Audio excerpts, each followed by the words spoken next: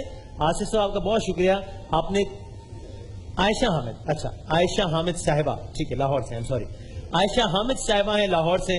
عائشہ صاحبہ آپ کا بہت شکریہ کہ آپ نے, جی جی جی, اچھا ٹھیک ہے. اسی دوران ہمارے آفس سے ایک اور بندہ خدا نے بھی 50,000 روپے پلیس کیے ہیں. اور عائشہ حامد صاحبہ نے لاہور سے کال کر کے 3 لاکھ روپے عائشہ حامد صاحبہ نے. بہت شکریہ آپ کا عائشہ حامد صاحبہ, تھینک یو ویری مچ. اللہ ان سب کے بچوں کو سلامت رکھے. ان کی اگر بیٹیاں ہیں, اگر اولادیں ہیں, تو ظاہر اللہ ان کو دعائی کی جا سکتی ہے. بس ختم 25 لاکھ روپے آج انشاءاللہ العزیز ہدف ہے, اور 25 لاکھ سے اللہ کرے کہ یاسمین کی زندگی. اور پھر میں بار بار یہ کرتا ہوں کہ یہ وہ ہے جو ہم انسانی طور پر کر سکتے ہیں. ہم یہ کر سکتے تھے کہ ان کا جو معاملہ ہے وہ آپ کے سامنے رکھیں. آپ کو اگر اللہ نے یہ استطاعت دی ہے تو آپ یہ کر سکتے ہیں کہ ان کی مدد کریں. لیکن سب سے اہم چیز ہے دعا. پورا پاکستان اگر ہاتھ اٹھا کے دعا کرے کہ اللہ یاسمین کی زندگی میں جو مشکلات ہیں انہیں آسان کرے, اس کی تکلیف کو, اس کے دکھ کو, اس کے درد کو اللہ کم کرے, تو وہ دعائیں بھی بہت زیادہ اہم ہیں اور ان کی بھی بہت زیادہ ضرورت ہے. تو جو لوگ جو مدد کر سکتے ہیں مالی طور پر وہ تو ضرور کریں, لیکن جو دعائیں, اس کی درخواست پورے پاکستان سے, پاکستان کے باہر جہاں جہاں آپ لوگ موجود ہیں, تو آپ سے درخواست ہے کہ دعا ضرور کیجیے ان کے گھر والوں کے لیے, ان کے ماں باپ کی تکلیف کی کمی کے لیے. اور دیکھ لیں آپ مسلسل ان کی والدہ جو ہیں میری درخواست کے باوجود رو رہی ہیں, اور ظاہر ہے 1.5 سال سے جن کی بیٹی خون رو رہی ہے, خون کی الٹیاں انہوں نے بتایا, خون تھوکتی ہے. یعنی ابھی عجیب وہ ہے صورتحال کہ اناؤنسمنٹس بھی ہو رہی ہیں سب چیزیں, لیکن وہ تکلیف جو ہے وہ ابھی اس وقت زیادہ حاوی ہے, اس کی شدت جو ہے اس پورے ماحول کو سوگوار کیے ہوئے. ہاں جی, اور یہ بالکل اللہ جانتا ہے کہ یہ بات جو ہم کہہ رہے ہیں یہ صحیح کہہ رہے ہیں یا یہ لفاظی, اس کو اللہ کو گواہ بنا کر ہم ماہ رمضان کے آخری ساتھوں میں کہہ سکتے ہیں کہ ہمیں خود آپ یقین مانیے ایون اناؤنسمنٹس کرتے ہوئے بھی یا بات کرتے ہوئے ہمیں ایک مجھے پتہ نہیں کہ شرمندگی سی ہو رہی ہوتی ہے. آپ یقین مان لیجئے کہ یہ جملہ یہ میں ایسے اللہ کو ہی گواہ بنا سکتا ہوں اس میں کہ یہ بات صحیح ہے, لیکن ہمیں اس وقت اس سے زیادہ مناسب کوئی طریقہ اور سمجھ میں نہیں آتا ہے کہ کچھ کرنے کا. یہ بھی رب الجلال کی قسم کھا کے کہ اللہ نے کوئی ایسا خزانہ دیا ہوا ہوتا ہے, کچھ ایسا ہوتا ہے کہ ہم خود اس میں سے نکال کے, تو یہ سب شاید پھر وہی بات ہے کہ یہ آخری آپشن ہوتی ہے کہ ہمیں پتہ ہے کہ اس کے علاوہ مدد نہیں ہوگی, اس کے علاوہ مشکل ہو جائے گا اس خاندان کی اذیت کو کم کرنا. تو بس پھر یہی ایک آپشن ہوتا ہے کہ مجبوراً ان کو لایا جائے, بات کی جائے لوگوں سے. اصل میں یہ بیماریاں اللہ رب العزت اس لیے دیتے ہیں کہ اللہ نے آپ کو ہمیں جو مال دیا ہوا ہے وہ مال ہم اللہ کے لیے تو آسان ہے, صحت دینا آسان ہے, صحت اور بیماری اسی کے ہاتھ میں, اور اس کے خزانوں میں پیسے کی بھی کمی نہیں. تو ایک معاشرے کے اندر لوگ آپس میں ہمدردی کا معاملہ رکھیں اور اپنے مال کو خرچ کریں, اس لیے یہ بیماریاں معاشرے کے اندر دی جاتی ہیں. اور یہ رمضان المبارک کا مہینہ ہے, اب تو آخری ساعتیں ہیں بالکل, تو اس کے اندر جنہوں نے ابھی تک اپنا زکوٰۃ کا مال نہیں دیا ہوا, تو ان لوگوں کو زکوٰۃ بھی لگتی ہے, کوئی اپنے مدد کے طور پہ صدقہ دینا چاہیں, کوئی خیرات دینا چاہیں. اور وہ کہہ رہے تھے کہ اس بچی کے لیے دعا بھی کریں, تو ہم آخر کے اندر ایک تھوڑی دیر ہو دعا بھی کریں. ہاں ٹھیک ہے, یہ میں آپ لوگوں کا بھی بہت شکر گزار ہوں. آڈینس سے مسلسل لوگ پول ان کر کے اپنے طور پہ, اور ظاہر ہے کوانٹٹی بہت امپورٹنٹ ہے, لیکن یہ تو اس کیس کو دیکھتے ہوئے, لیکن ویسے ظاہر نیتیں اس میں بہت اہم ہے. میں بہت شکر گزار ہوں آپ سب لوگوں کا, یہ آڈینس کی طرف سے بھی جو کچھ آ رہا ہے. اس کے علاوہ مسز قاسم ہیں, انہوں نے 1 لاکھ روپے دیے ہیں. محمد جمیل صاحب نے 4,000 ریال دیے ہیں. الیاس صاحب نے 50,000 روپے دیے ہیں. بہت شکریہ آپ لوگوں کے, بہت احسان ہے, بہت نوازے ہیں, بہت شکریہ. اچھا ٹھیک ہے, بس ہم آہستہ سے جا رہے ہیں کلوزنگ کی طرف سیگمنٹ کی. درخواست بھی ہے کہ وہ ظاہر ہے جو بندہ خدا ہمیشہ ویسے تو انہوں نے ثواب دیدی اختیار دیا ہے, لیکن میں چاہوں گا کہ ذرا اگر ٹیم ان سے رابطہ بھی کر لے, تو ابھی چاہے وہ اناؤنسمنٹ کر لیں یا اس کے بعد, یا جس طرح مسز نورا کرتی ہیں, وہ تو ہمارے ظاہر وہ ہے کہ رکھا ہوا ہوتا ہے, لیکن یہ کہ ظاہر ان پر جتنا دباؤ کم ہو, بہت زیادہ وہ کرتے ہیں, اتنا اچھا ہے, زیادہ سے زیادہ لوگ کنٹریبیوٹ کریں, اتنا زیادہ بہتر ہے. تو بس آپ ہمت کریں, حوصلہ کریں. اب آپ کی زیادہ حوصلے کی ضرورت ہے. جب آپ اس کا علاج کروائیں گے, اچھے ڈاکٹرز دیکھنے ہیں, اسپتالوں میں جانا ہے آپ نے, ٹھیک ہے نا, تو آپ ہمت ہاریں گی.